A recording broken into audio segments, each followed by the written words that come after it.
और बुलेटिन का आगाज करेंगे। उत्तराखंड के मुख्यमंत्री और बीजेपी के स्टार प्रचारक पुष्कर सिंह धामी का हरियाणा विधानसभा चुनाव में ताबड़तोड़ जनसभाओं का दौर जारी है। सीएम धामी ने कलानौर में बीजेपी प्रत्याशी रेणु डाबला के पक्ष में आयोजित राजपूत सम्मेलन में प्रतिभाग किया। आइए अब आपको सीधा रुख कराते हैं कलानौर का, जहां सीएम पुष्कर सिंह धामी ने विशाल जनसम्मेलन को संबोधित किया। बालियान जी बोल रहे थे, वो लंबे समय से हरियाणा में उनकी पढ़ाई लिखाई भी यहां हुई है, हरियाणा के एक एक गांव को जानते हैं, यहां से उनका गहरा नाता रिश्ता है।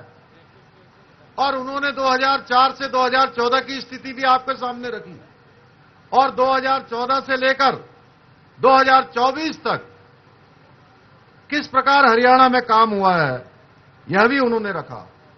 10 वर्षों के अंदर हमारे प्रधानमंत्री मोदी जी के मार्गदर्शन में हरियाणा के अंदर चलने वाली डबल इंजन की सरकार ने अनेक काम हरियाणा को आगे बढ़ाने के लिए किए, हरियाणा के चहुमुखी विकास के लिए किए। पिछले 10 वर्षों की अगर मैं बात करूं तो इन 10 वर्षों में इंफ्रास्ट्रक्चर मजबूत हुआ है। अनेक योजनाओं के जरिए गरीब, किसान और मजदूर वर्ग को आगे बढ़ाने का काम हरियाणा की सरकार ने किया है। अगर हम सड़कों की बात करें तो 2014 से पहले जब लोग पूछते हैं कि 10 सालों में हरियाणा किस प्रकार से विकास की ओर आगे बढ़ा, तो भाइयों बहनों तो याद आता है कि हरियाणा के अंदर सड़क का क्षेत्र हो, रेल का क्षेत्र हो, हवाई अड्डे हो, अस्पताल हो, मेडिकल कॉलेज हो, या फिर पेयजल की जो बड़ी समस्या होती थी, उन पेयजल की बड़ी समस्याओं में भी अभूतपूर्व रूप से हरियाणा के अंदर काम हुआ है। आज 100% शुद्ध जल घर घर तक पहुंचाया जा रहा है। आपके क्षेत्र में भी करोड़ों करोड़ों की योजनाएं, सड़कों के क्षेत्र में बड़ी सड़क योजनाओं का निर्माण हुआ है। और हरियाणा की डबल इंजन की सरकार, भारतीय जनता पार्टी की सरकार ने 24 लाख गरीब परिवारों को मुफ्त गैस के कनेक्शन देने के साथ ही प्रदेश के 50 लाख परिवारों को 500 रुपए में गैस का सिलेंडर देने का काम किया है। इस काम को आगे बढ़ा रहे हैं। प्रदेश के लगभग 1.5 लाख युवाओं को, युवा नौजवानों को, गरीब माता पिता के बेटे और बेटियों को रोजगार देने का काम हुआ है। और वो रोजगार पर्ची और खर्ची सिस्टम को दरकिनार करते हुए दिया गया है। 5 लाख से ज्यादा विद्यार्थियों को निःशुल्क टैबलेट वितरित करने का भी अभूतपूर्व काम किया है। भाजपा की सरकार ने किसानों के हित में अनेक काम किए हैं। हमेशा से किसान हित, हमेशा से भाजपा की कार्यप्रणाली में रहा है, कार्य संस्कृति में रहा है। इसीलिए हरियाणा की सरकार ने किसानों का करोड़ों का कर्ज माफ करने के साथ ही जो प्राकृतिक रूप से आपदाओं के समय में फसलों का नुकसान होता था, उन नुकसान पर भी 12,500 करोड़ रुपए का मुआवजा देने का काम किया है। यह छोटी राशि नहीं है, बड़ी राशि है जो किसानों के हित में हरियाणा की सरकार ने स्वीकृत किया है। इसके साथ ही आज चुनाव का समय आ गया है। आपके बीच में भी तमाम नेतागण आ रहे होंगे, कांग्रेस के नेता भी आ रहे हैं, सभाओं में भी बोल रहे हैं और बड़ी बड़ी बातें कर रहे हैं एमएसपी को लेकर। हमारे संजीव बालियान जी जिस क्षेत्र का प्रतिनिधित्व करते हैं, मुजफ्फरनगर क्षेत्र, वो क्षेत्र किसान बाहुल्य क्षेत्र है। हम जानते हैं हरियाणा पूरा किसानों का क्षेत्र है। हरियाणा के किसानों के द्वारा उगाई हुई फसलें आज देश दुनिया के अंदर अपना नाम कर रही हैं। और आज ये एमएसपी को लेकर कांग्रेस के लोग बड़ी बड़ी बातें कर रहे हैं, लेकिन इन्होंने अपने समय में किसानों के लिए कोई काम नहीं किया। ये हमारे हरियाणा की डबल इंजन सरकार है जिसने हरियाणा में 24 फसलों पर एमएसपी लागू करने का अभूतपूर्व कार्य किया है और ये कार्य आगे भी बढ़ता रहेगा। इसके साथ ही देश के अंदर प्रधानमंत्री जी ने अनेक ऐतिहासिक निर्णय लिए हैं और अनेक ऐसी गरीब कल्याण की योजनाएं जिनके बारे में कभी देश की आजादी के बाद सोचा नहीं गया कि ये योजनाएं भी देश के गरीब लोगों के लिए, देश के किसानों के लिए, देश के अंतिम छोर में रहने वाले लोगों के लिए ये योजनाएं लागू होनी चाहिए। चाहे वो जनधन योजना हो या प्रधानमंत्री आवास योजना हो, गरीब कल्याण अन्न योजना हो, आयुष्मान भारत योजना हो, किसान सम्मान निधि योजना हो, लखपति दीदी हो, ऐसे अनेक योजनाएं आज देश को दी हैं। भाइयों बहनों, ये भाजपा की सरकार है जो हरियाणा की 36 बिरादरियों को साथ में लेकर चलती है। ये भाजपा की सरकार है जो ईमानदारी के साथ जन जन के कल्याण के लिए। और कृषि मंत्री गणेश जोशी ने कैंप कार्यालय में कृषि और उद्यान विभाग की समीक्षा बैठक की। मंत्री गणेश जोशी ने केंद्र और राज्य पोषित योजनाओं की प्रगति की जानकारी ली। कृषि मंत्री गणेश जोशी ने विभागीय अधिकारियों को सख्त हिदायत देते हुए किसानों के हित में कार्यों को प्राथमिकता के आधार पर कार्य करने के दिशा निर्देश दिए हैं और इसके साथ ही सरकार की जन कल्याणकारी योजनाओं के क्रियान्वयन में लापरवाही करने वाले अधिकारियों की जिम्मेदारी सुनिश्चित करने के भी सचिव कृषि को निर्देश दिए हैं। उन्होंने कहा कि सेब काश्तकारों को यूनिवर्सल कॉटन उपलब्ध किया जाए जिससे कि किसानों को नुकसान न हो। उन्होंने जैविक और प्राकृतिक खेती के लिए किसानों को प्रोत्साहित करने के साथ ही नवाचारों को कृषकों तक पहुंचाने को कहा। कृषि मंत्री गणेश जोशी ने कहा कि हर्षित के सेब की अपनी एक महत्ता है। पूर्व में मीडिया के माध्यम से जानकारी मिली है कि जो किसानों को सेब की पेटी दी जा रही है उसका दाम भी अधिक है। उन्होंने अधिकारियों को सुनिश्चित किया है कि किसानों को यूनिवर्सल कॉटन उपलब्ध किया जाए ताकि किसानों को नुकसान न हो। सरकार की जितनी भी योजनाएं आ रही हैं वो प्रदेश सरकार की जितनी भी योजनाएं कृषि व हॉर्टिकल्चर में जो है उनकी मॉनिटरिंग मैंने यहाँ पर की है।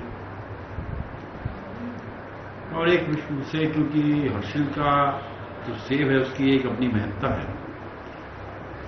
पूर्व में मुझे एक जानकारी मिली मीडिया के माध्यम से जो किसानों को हम पेटी दे रहे हैं उसका दाम ज्यादा है और उसमें सेव भी ज्यादा लगता है, किसान को नुकसान हो रहा है। तो मैंने ये सूचित करने के लिए कहा था कि किसानों को यूनिवर्सल पेटी दी जाए। मुझे अधिकारियों ने बताया कि उसका टेंडर हो गया है और 15 तारीख से पहले यूनिवर्सल पेटी किसानों को मिल जाएगी ताकि पर पेटी किसान को जो 400 रुपये का नुकसान होता है उससे निजात मिलेगी। और इसी प्रकार जो केंद्र की जितनी योजनाएं की हमने समीक्षा की है, हमने कहा कि जो पैसा वहां से आता है उसको समय पर खर्च करके उसका यूसी भारत सरकार को भेजिए ताकि हमें उसकी अगली किस्त मिल सके।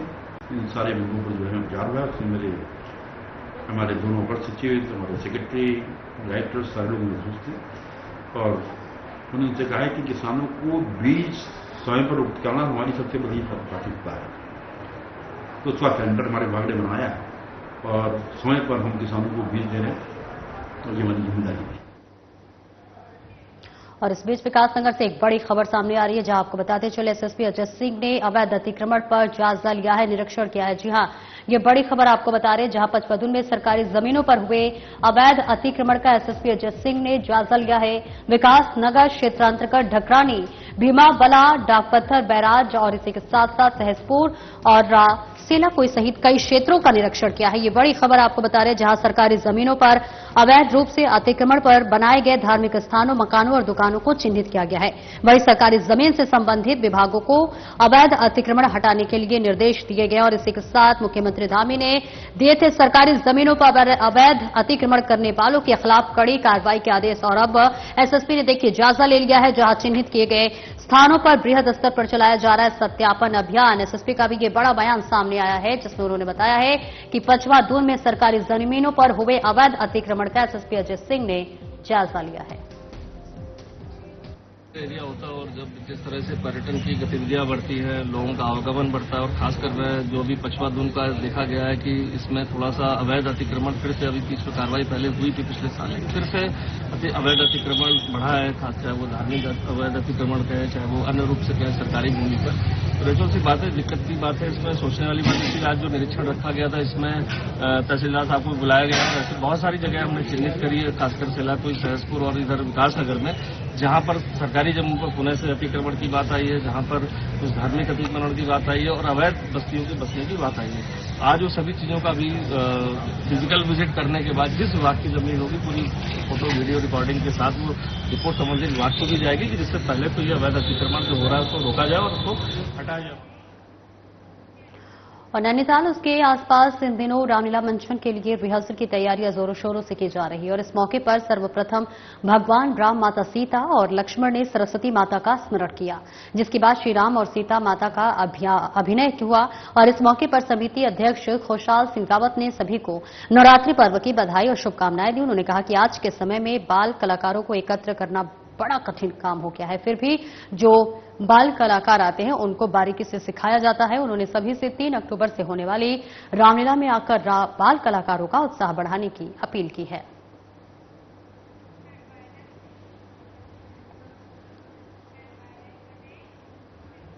और केंद्रीय और राज्य सरकार द्वारा आयोजित स्वच्छता पखवाड़े के अंतर्गत उत्तराखंड जल संस्थान द्वारा गन हिल स्थित जलाशयों पर स्वच्छता अभियान चलाया गया। इस दौरान शहर के विभिन्न जनप्रतिनिधियों ने कार्यक्रम में भाग लिया और जलाशयों को स्वच्छ रखने के लिए पर्यटकों को और आम लोगों से आह्वान किया। स्वच्छता अभियान में पर्यटकों ने भी भाग लिया और गन हिल जलाशय से पूरे शहर के लिए पानी की सप्लाई की जाती है। बता दें, उत्तराखंड जल संस्थान द्वारा हर वर्ष यहां पर स्वच्छता अभियान चलाया जाता है ताकि शहर वासियों और पर्यटकों को स्वच्छ जल उपलब्ध हो सके। उत्तराखंड जल संस्थान के सहायक अभियंता त्रिपन सिंह रावत ने बताया कि स्वच्छता ही सेवा अभियान के तहत 17 सितंबर से 2 अक्टूबर तक उत्तराखंड जल संस्थान द्वारा स्वच्छता अभियान चलाया जा रहा है, जिसके चलते शहर के विभिन्न जनप्रतिनिधियों और पर्यटकों के साथ गनहिल स्थित जलाशय पर स्वच्छता अभियान चलाया गया।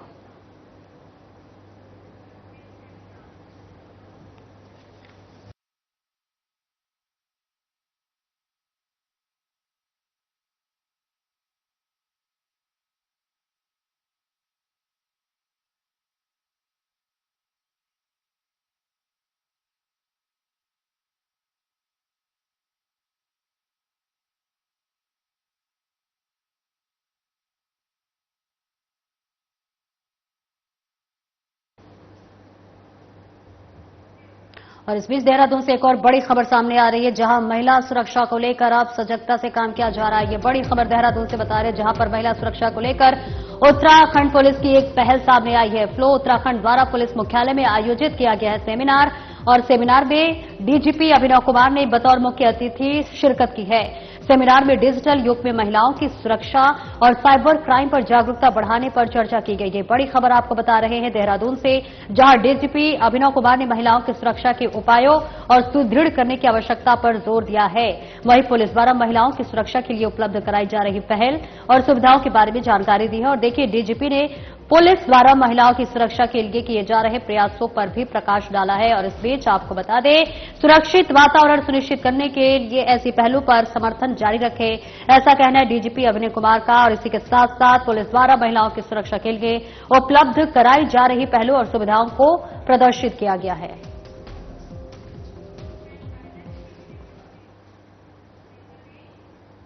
और वहीं जनपद टिहरी के कैंपटी थाना क्षेत्र के अकेले रहने वाले बुजुर्गों के लिए पुलिस बेटा बनकर मदद करने का काम कर रही है। पुलिस कप्तान आयुष अग्रवाल के निर्देश पर पुलिस क्षेत्र में रहने वाले अकेले बुजुर्गों के घर पहुंच रहे हैं और उनसे उनके स्वास्थ्य और अन्य संबंधित समस्याओं के बारे में जानकारी हासिल कर रही है। पर्सनल समस्याओं को पुलिस अपने स्तर से और पेंशन व अन्य समस्याओं को संबंधित विभाग से पत्राचार कर समाधान करने की कोशिश में लगी हुई है। वहीं थाना प्रभारी विनोद कुमार ने बताया कि अकेले रहने वाले बुजुर्गों को कई प्रकार की समस्याओं सामना करना पड़ रहा है और यह जानकारी मिलने के बाद पुलिस कप्तान के निर्देश पर पुलिस टीम अकेले रहने वाले बुजुर्गों से मुलाकात कर रही है। उनकी हर समस्या का समाधान करने का प्रयास भी शुरू कर दिया है। पुलिस ने बुजुर्गों को कहा है कि भले ही उनके बच्चे गांव से बाहर हैं, लेकिन पुलिस गांव-गांव जाकर बुजुर्गों का बेटा बनकर मदद करने का काम करेगी।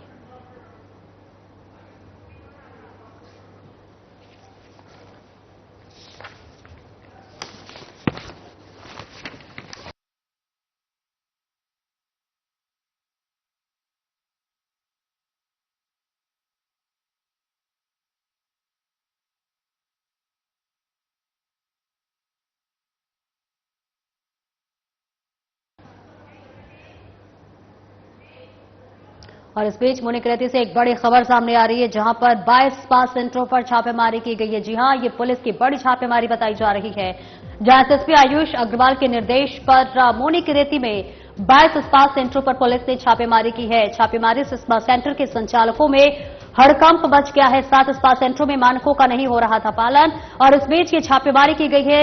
आपको बता दें, इंस्पेक्टर रितेश शाह की टीम ने संचालकों पर जमकर फटकार लगाई है और इसी के साथ साथ जुर्माना भी लगाया है। मानकों के तहत स्पा सेंटरों चलाने के लिए सख्त निर्देश दिए गए हैं और वही निर्देशों का पालन नहीं होने पर कड़ी कानूनी कार्रवाई की चेतावनी दी गई है। महिला पुरुष के लिए स्पा सेंटर में अलग अलग रास्ते बनाने के लिए निर्देश दिए गए और किसी भी हाल में क्रॉस मसाज नहीं करने की भी हिदायत दी गई है। तो देखिए, मुनिकरेती में अब आयुष अग्रवाल का जो निर्देश है वो जारी कर दिया गया है, जिसके तहत अब जो है अलग अलग जो है रास्ते बनाए गए हैं पुरुष और महिला के लिए। ये बड़ी खबर और बड़ी जानकारी आप तक पहुंचा रहे हैं।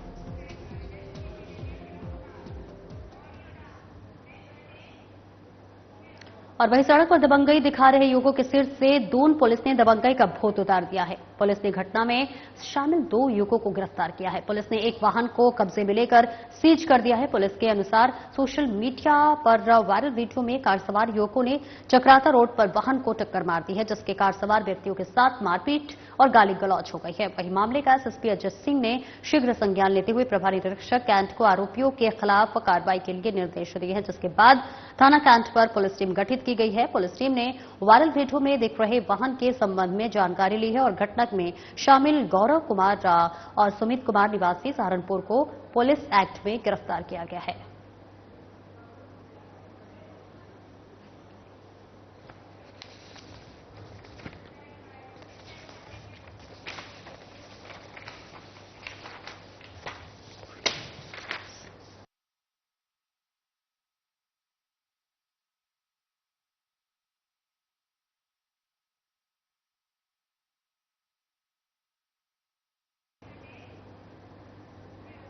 और इस बीच देहरादून से एक बड़ी खबर सामने आ रही है ऋषिकेश से, जहां पर आपको बताते चले कि अब जो है मिर्गी चर्चित रोग विशेषज्ञ कैंसर का इलाज हो रहा है। जी हां, चर्चित मिर्गी रोग विशेषज्ञ कैंसर का इलाज कर रहे हैं, जिसका खुलासा साधना प्लस न्यूज ने कुछ महीने पहले ही किया था। द नीरज कैंसर फाउंडेशन द्वारा कैंसर से इलाज का मामला सामने आया है। इलाज में मरीज को 200% तक ठीक करने का किया गया था दावा। तो वही अब आपको बताते चले कि नोएडा निवासी सुमंत राज ने एम्स पुलिस चौकी में तहरीर देकर नीरज कैंसर फाउंडेशन पर अपनी मां का कैंसर का गलत इलाज करने का आरोप लगाया है। एम्स पुलिस चौकी में दी गई तहरीर में नोएडा निवासी सुमंत राज ने कहा कि मैं अपनी मां उषा देवी का इलाज कराने द नीरज कैंसर फाउंडेशन लाया था, जहां 10 दिन का इलाज करने और 3 महीने की दवाई के एवज में लिए गए 2,98,000 रुपए। द नीरज कैंसर फाउंडेशन में छुट्टी लेने के बाद मेरी मां उषा देवी के घर पहुंचने पर तबीयत खराब हुई। द नीरज कैंसर फाउंडेशन से संपर्क करने पर झूठा दिलासा दिलाते हुए फोन उठाने की बंद। नोएडा निवासी सुमंत राज ने बताया, द नीरज कैंसर फाउंडेशन में मेरी मां का गलत तरीके से इलाज हुआ है और गलत इलाज होने की वजह से मरणासन स्थिति में ही मेरी मां है और अब मेरी मां उषा देवी दिल्ली के प्राइवेट अस्पताल में भर्ती है। गलत इलाज देने पर द नीरज कैंसर फाउंडेशन के डॉक्टर और डायरेक्टर डॉक्टर गुप्ता पर हो कड़ी कानूनी कार्रवाई। तो ये बड़ी खबर आपको बता रहे हैं, जहां पर आपको बताते चले कि चर्चित मिर्गी रोग विशेषज्ञ कैंसर का इलाज कर रहे हैं, यानी कैंसर का हॉस्पिटल न होने के बाद भी यहां पर देखिए गलत तरीके से जो है इलाज किया जा रहा है, जिसका खुलासा तो देखिए साधना प्लस न्यूज ने कुछ महीने पहले कर दिया गया था और अब इस पर मुहर लग चुकी है। जी हां, अब ये जो एक तरह से कहे तो बड़ा केस सामने आया है। हमारी मम्मी उषा सिंह, जिनको कैंसर 4th स्टेज हुआ था, जिनकी इलाज के लिए हमने मुंबई टाटा मेमोरियल गया हुआ था और वहाँ पे जाने के बाद डॉक्टर से भी मिला, सारी चीज़ें हुई, तो इलाज के लिए कीमोथेरेपी के लिए बोला गया।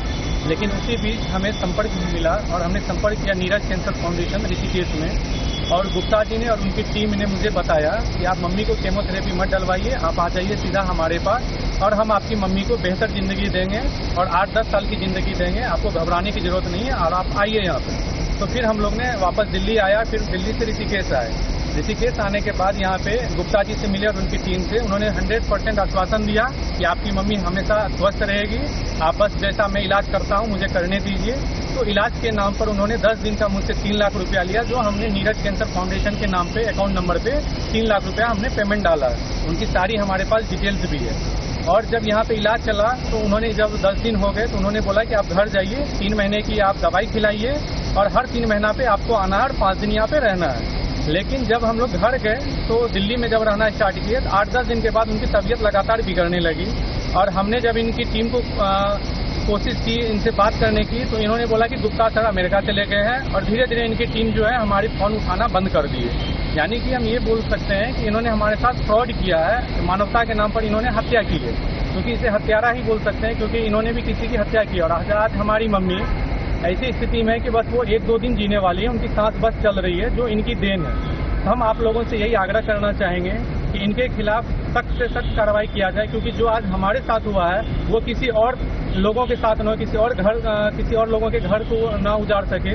उनके खिलाफ हमने आवेदन दिए, ये आवेदन की कॉपी आप देख सकते हैं। मैंने एम्स चौकी में मैंने आवेदन दिया है, ये सारा चीज मैंने रिसीविंग भी ली है और इनके खिलाफ जो मुझे ये बिल दिया गया है, जो रसीद दिया गया है, वो भी मैं आप लोगों को दिखाना चाहता हूँ कि ये 2,98,000 रुपये मुझसे लिए हैं और ये हमारे साथ साथ कितने माताएं, कितने बहनें, कितने दोस्त भाई के साथ इन्होंने ये फ्रॉड कर चुका है। तो हम यही चाहेंगे कि इनके खिलाफ सख्त से सख्त कार्रवाई हो।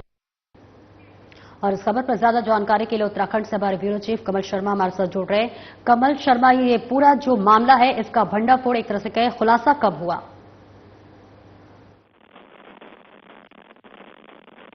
हाँ, अगर कहें तो सबसे बड़ी बात यही है, खुलासा तो हमने कोई ऐसा नहीं। अगर हम बात करें, बिल्कुल भी हमने कुछ दिन पहले खबर चलाई थी यहीं पर कि जो मिर्गी रोग विशेषज्ञ हैं वो कैंसर का भी इलाज कर रहे हैं, जिसको लेकर कहीं ना कहीं एक चर्चा हुई थी, क्योंकि लगातार ये जो मिर्गी रोग विशेषज्ञ हैं पहले भी काफी टाइम विवादों से घिरे रहे हैं, काफी चीजों से घिरे रहे हैं।